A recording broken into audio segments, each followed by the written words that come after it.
Iran की तरफ से जो बैलिस्टिक मिसाइल दागा गया डिमोना में, उसमें 71 लोग घायल हुए हैं और उनमें से 10 की हालत गंभीर बताई जा रही है। एक जोरदार अटैक था ये, और जब मिसाइल आया ईरान की तरफ से इंटरसेप्शंस की कोशिश की गई एयर डिफेंस सिस्टम की तरफ से, लेकिन ये टोटल इवेड हो गया। और अब यहां की एजेंसीज जो हैं ये इन्वेस्टिगेट करने की कोशिश कर रहे हैं कि आखिर ये एयर डिफेंस सिस्टम फेल कैसे हुआ। हालांकि इंटरसेप्शन की कोशिश की गई, यानी इंटरसेप्टर्स निकल गए एयर डिफेंस सिस्टम से, लेकिन ये मिसाइल ने पूरा चकमा दिया एयर डिफेंस सिस्टम को और सीधे डायरेक्ट हिट बस्ती में लगी। और अभी तक 71 लोग जो है वो घायल हुए हैं, हॉस्पिटल पहुंचे हैं, और उनमें से 10 की हालत गंभीर बताई जा रही है। ये एरिया स्ट्रेटेजिकली बहुत इंपॉर्टेंट है क्योंकि इसी एरिया में न्यूक्लियर साइट्स हैं इसराइल की। ये डिमोनिया के साथ का एरिया जो है ये एक डेजर्ट वाला एरिया है और वहां पर ही न्यूक्लियर रिएक्टर हैं। तो उसका मतलब है कि जिस तरीके से नतांज में हमला किया था इसराइल ने या यूएस फोर्सेस ने, तो उसका फौरन बदला ईरान ने ले लिया। और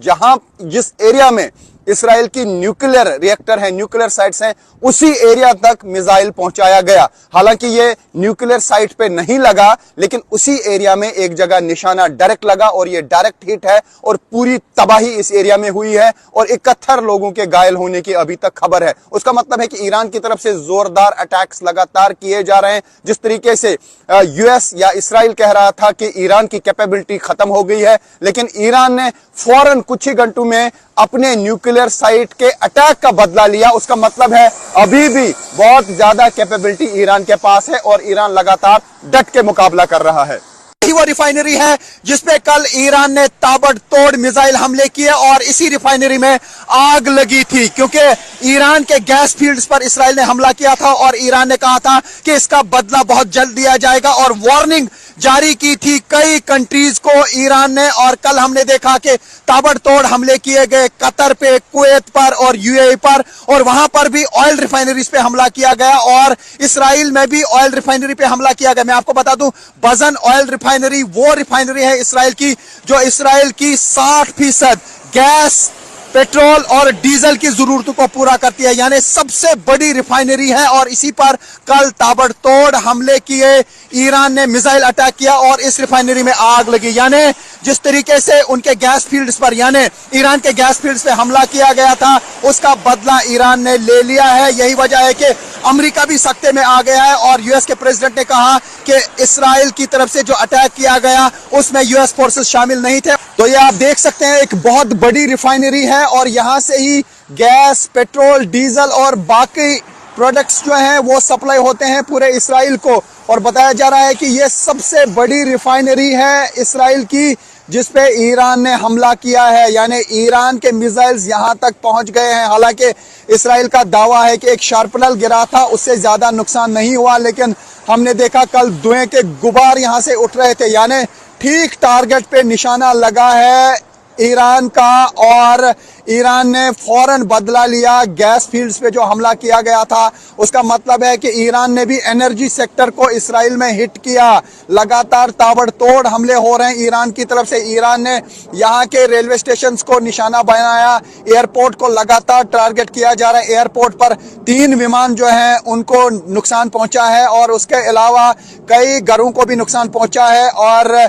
पिछले 36 घंटे के दौरान 4 लोगों की मौत हुई है, तकरीबन 70-80 लोग जो हैं घायल हुए हैं अलग अलग हमलों में। और दूसरी तरफ से यहाँ पर हिजबुल्लाह की तरफ से भी नॉर्थ इसराइल पर हमले जारी है, हाइफा पर हमले जारी है। तो ये है हम हाइफा की वो ऑयल रिफाइनरी, बजन ऑयल रिफाइनरी, जिसपे ईरान ने ताबड़तोड़ हमले किए और इस रिफाइनरी को नुकसान पहुंचाया और खास तौर से ये मैसेज देने की कोशिश की कि वो भी हमला कर सकते हैं एनर्जी सेक्टर पर। तो फिलहाल ऐसा लगता है कि शायद यूएस और इसराइल की तरफ से अब ईरान के एनर्जी सेक्टर या ऑयल सेक्टर या गैस सेक्टर को निशाना नहीं बनाया जाएगा। जिस तरीके से ताबड़तोड़ हमले कल ईरान ने मिडल ईस्ट की कई कंट्रीज पे की, खास तौर से यहाँ कतर में, कुवैत में और दुबई में हमले किए गए और उसके बाद शाम को यहाँ इस बजन ऑयल रिफाइनरी पे भी हमला किया गया है। तो फिलहाल पूरे मिडल ईस्ट में सिचुएशन बड़ी क्रिटिकल है और लगातार हमले हो रहे हैं।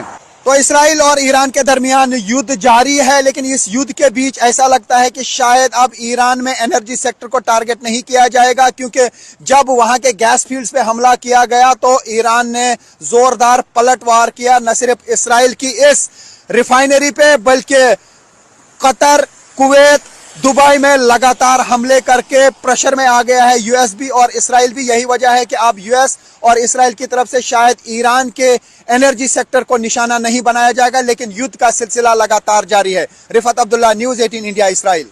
और इसी रिफाइनरी पे कल अटैक किया था ईरान ने मिसाइल से और यहां पे आग लगी थी। मैं दिखाने की कोशिश करूंगा इस वक्त इस रिफाइनरी के अंदर क्या हाल है, लेकिन उससे पहले मैं आपको बता दूं ये वो रिफाइनरी है जो 50 से 60% इसराइल की तेल की जरूरतों और गैस की जरूरतों को पूरा करती है, यानी एक बड़ा अटैक है ये। तो आप देख सकते हैं यहां अभी भी धुआं उठ रहा है और ये बजन रिफाइनरी है, एक सबसे बड़ी रिफाइनरी है इसराइल की।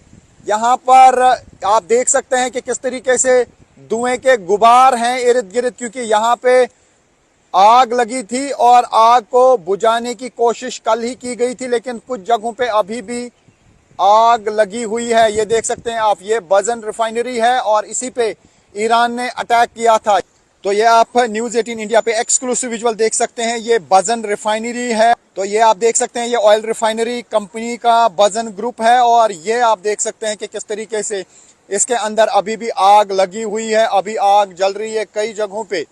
तो उससे आप अंदाजा लगा सकते हैं कि डैमेज जरूर हुआ है यहाँ पे। हालांकि इसराइल का दावा है कि ज्यादा डैमेज यहाँ पे रिफाइनरी को नहीं हुआ है।